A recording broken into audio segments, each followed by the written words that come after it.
নাৰায়ণ, কোন তুমি সুন্দৰ বালক? এই ৰাজ উদ্যানেৰ মাজতে অকলে অকলে তুমি কি কৰি আছা?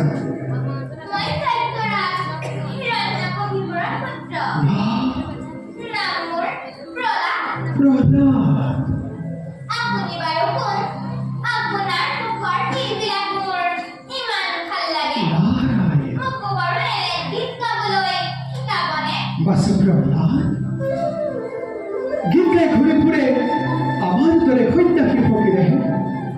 চোৱাচোন, যাৰ পিন্ধিবলৈ বস্ত্ৰ নাই, খাবলৈ এমুঠি অন্ন নাই, তেনে লোকে হৰিনাম শ্ৰৱণ কীৰ্তন কৰে। আৰু তুমি হলাবাছা ত্ৰিভুৱন বিজয় দত্তপতি হিৰণ্যকশিপুৰ পুত্ৰ। ৰাজকীয় সুখ ভোগৰ মাজত থাকি তোমাৰ হৰিনামৰ কি আৱশ্যক বাছা?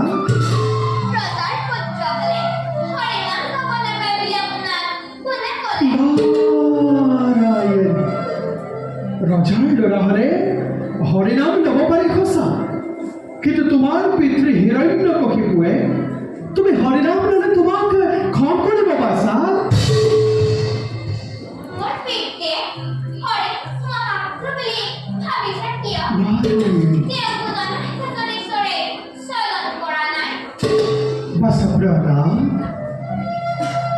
সকলো জীৱকে একেজন ঈশ্বৰে সৃজন কৰিছে সঁচা, কিন্তু তোমাৰ পিতৃ হিৰণ্যকশিপুৱে সেই কথা মানি ল'ব নোখোজে।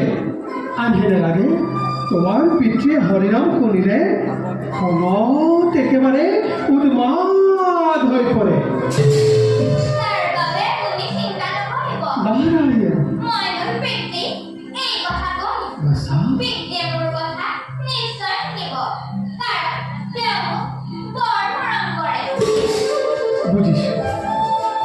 বুঝিছো বাছা, তুমি চেষ্টা কৰিলে নিশ্চয় পাৰিবা।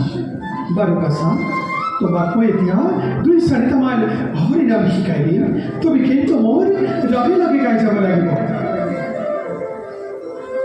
এ হৰি নামে হৰি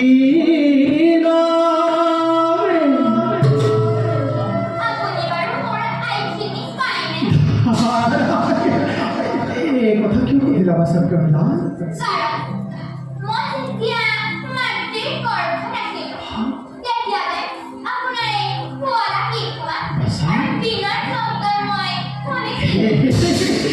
হয়তো কৰবাত শুনিব পাৰা, আমাৰ দৰে সন্যাসী ফকীৰে দেখে দেখে গীত গাই গাই ঘূৰি ফুৰে, গতিকে কৰবাত হয়তো শুনিব পাৰা বাছা। বাৰু বাছা, এতিয়া তোমাক মই হৰিনাম শিকাই দিম, তুমি কিন্তু মোৰ লগে লগে গাই যাব লাগিব।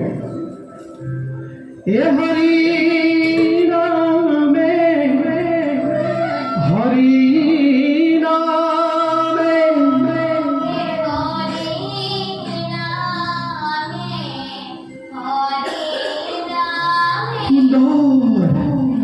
সুন্দৰ হৈছে বাছা প্ৰভা। হে হৰি নামে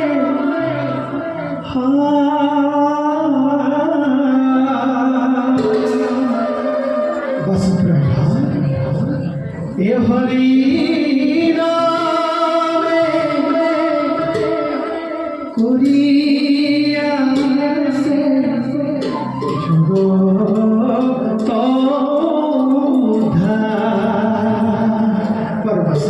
এটা তুমি আৰু মই হৰিৰ নাম লৈ লৈ